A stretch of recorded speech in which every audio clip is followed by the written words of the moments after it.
2022년 10월 20일 목요일 열림이전교회 새벽기도에 나오신 성도 여러분을 환영하며 축복합니다. 오늘 이 아침 우리가 함께 나누실 말씀은 구약성경 사무엘하 18장 33절부터 19장 8절까지의 말씀입니다. 제가 봉독하겠습니다. 왕의 마음이 심히 아파 문 위층으로 올라가서 우니라. 그가 올라갈 때에 말하기를 내 아들 압살롬아, 내 아들 압살롬아, 차라리 내가 너를 대신하여 죽었다면 압살롬 내 아들아 하였더라.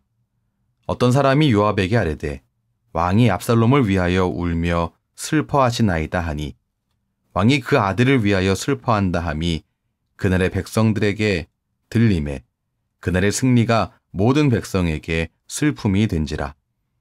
그날의 백성들이 싸움에 쫓겨 부끄러워 도망함같이 가만히 성읍으로 들어가니라. 왕이 그의 얼굴을 가리고 큰 소리로 부르며 내 아들 압살롬아, 압살롬아, 내 아들아 하니 요압이 집에 들어가서 왕께 말씀드리되 왕께서 오늘 왕의 생명과 왕의 자녀의 생명과 처첩과 비빈들의 생명을 구원한 모든 부하들의 얼굴을 부끄럽게 하시니 이는 왕께서 미워하시는 자는 사랑하시며 사랑하는 자는 미워하시고 오늘 지휘관들과 부하들을 멸시하심을 나타내심이라. 오늘 내가 깨달으니 만일 압살롬이 살고 오늘 우리가 다 죽었다면 왕이 마땅히 여기실 뻔하였나이다. 이제 곧 일어나 나가 왕의 부하들의 마음을 위로하여 말씀하옵소서. 내가 여호와를 두고 맹세하옵나니 왕이 만일 나가지 아니하시면 오늘 밤에 한 사람도 왕과 함께 머물지 아니할지라. 그리하면 그 화가 왕이 젊었을 때부터 지금까지 당하신 모든 화보다 더욱 심하리이다 하니 왕이 일어나 성문에 앉음에 어떤 사람이 모든 백성에게 말하되 왕이 문에 앉아 계신다 하니 모든 백성이 왕 앞으로 나아오니라. 이스라엘은 이미 각기 장막으로 도망하였더라. 아멘. 압살롬의 사망 소식을 들은 다윗은 그 슬픔을 가누기 어려웠습니다. 그래서 그는 모든 일을 제쳐두고 슬피 울부짖었습니다. 다윗의 이런 모습에 무슨 문제가 있겠습니까? 자식을 잃은 아버지에게 애도하는 시간이 필요한 건 너무나 당연한 일입니다. 그런데 문제가 생긴 거는 그가 이 감정에 너무 격하게 빠져 있어서 이 소리가 백성들에게 들렸다는 데 있습니다. 2절과 3절을 보시죠. 왕이 그 아들을 위하여 슬퍼한다 함이 그날의 백성들에게 들림에 그날의 승리가 모든 백성에게 슬픔이 된지라. 그날의 백성들이 싸움에 쫓겨 부끄러워 도망함같이 가만히 성읍으로 들어가니라. 전쟁에서 분명히 승리한 건데 이 군인들이 패전한 것 같이 조용히 입성하는 이런 일이 생겨버리고 말았습니다. 다윗의 눈치를 보는 거죠. 다윗의 슬픔과 애통은 분명히 다윗의 인간적인 면을 부각시켜줍니다. 하지만 다윗은 자신의 감정을 다스렸어야만 했습니다. 다윗은 자신의 감정에 충실해야 할 필요도 있었지만 사명이 있는 사람이고 감당해야 할 일이 있는 사람이어서 이 감정을 다스렸어야만 했습니다. 우리는 분명히 기억해야 합니다. 감정 이 자체는 하나님이 주신 선물입니다. 우리가 불의에 대해서 분노하고 진실함 가운데 눈물을 흘리기도 하고 기쁨과 감격의 순간을 즐거워하기도 하는 이러한 이 감정. 이것은 우리의 삶과 정서를 풍요롭고 아름답게 채워주는 하나님의 선물입니다. 그러나 아담의 죄로 말미암아서 우리의 감정 역시 타락의 영향을 피할 수 없었습니다. 그래서 마땅히 해야 할 사명이 있고 감당해야 할 일이 있는데도 불구하고 감정에 얽매이게 되고 심지어 그 감정에 억눌려서 아무것도 할 수 없게 되는 이러한 사태가 일어납니다. 오늘 다윗의 모습이 보여주고 있는 것이 바로 그것입니다. 그러나 분명히 성경은 우리에게 감정을 다스리라고 말하고 있습니다. 잠언 16장 32절 말씀 이렇게 말하고 있습니다. 노하기를 더디하는 자는 용사보다 낫고 자기의 마음을 다스리는 자는 성을 빼앗는 자보다 나으니라. 화가 날 때 이 화를 터뜨릴 것이 아니라 다스리라고 말하고 있습니다. 이렇게 자기의 마음을 다스리는 것, 이것이 용사보다 훨씬 낫다고 잠언 16장 32절에 말하고 있습니다. 신약성경 에베소서 4장 26절과 27절 말씀도 같은 것을 말합니다. 분을 내어도 죄를 짓지 말며 해가 지도록 분을 품지 말고 마귀에게 틈을 주지 말라. 화내는 것, 이것에 대해서 다스리라라고 분명히 말하고 있습니다. 이것을 다스리지 못하게 될 때 이것이 올무가 되어서 마귀에게 오히려 틈을 주는 이러한 이 안타까운 일이 발생한다는 것입니다. 사랑하는 성도 여러분, 성도된 우리는 하나님의 말씀을 의지하여 나아가는 사람들입니다. 우리는 감정에 이끌려서 살아가는 삶이 아니라 하나님의 선하신 목적을 따라서 살아가야만 하는 사람입니다. 감정이 이끄는 삶이 아니라 목적이 이끄는 삶으로 당연히 나아가야 합니다. 다윗의 이러한 감정적인 행동에 대해서 오늘 보시면 요압이 직언하고 있습니다. 이 직언은 두 가지의 내용입니다. 첫 번째는 5절에서 찾아볼 수 있습니다. 오늘 왕의 생명과 왕의 자녀의 생명과 처첩과 비빈들의 생명을 구원한 모든 부하들의 얼굴을 부끄럽게 하시니, 즉 왕의 생명과 왕의 가족들의 생명을 구원한 모든 부하들의 얼굴을 지금 부끄럽게 하는 것이다. 요압이 말하고 있습니다. 다윗 왕이 지금 이렇게 슬퍼하고 감정을 추스르지 못하는 것은 지금 우리가 지금 뭐 한 거지? 내가 지금 바른 일을 한 것인가? 이러한 이 의문을 지금 전쟁에서 승리하고 돌아온 군인들이 갖게 한다는 말입니다.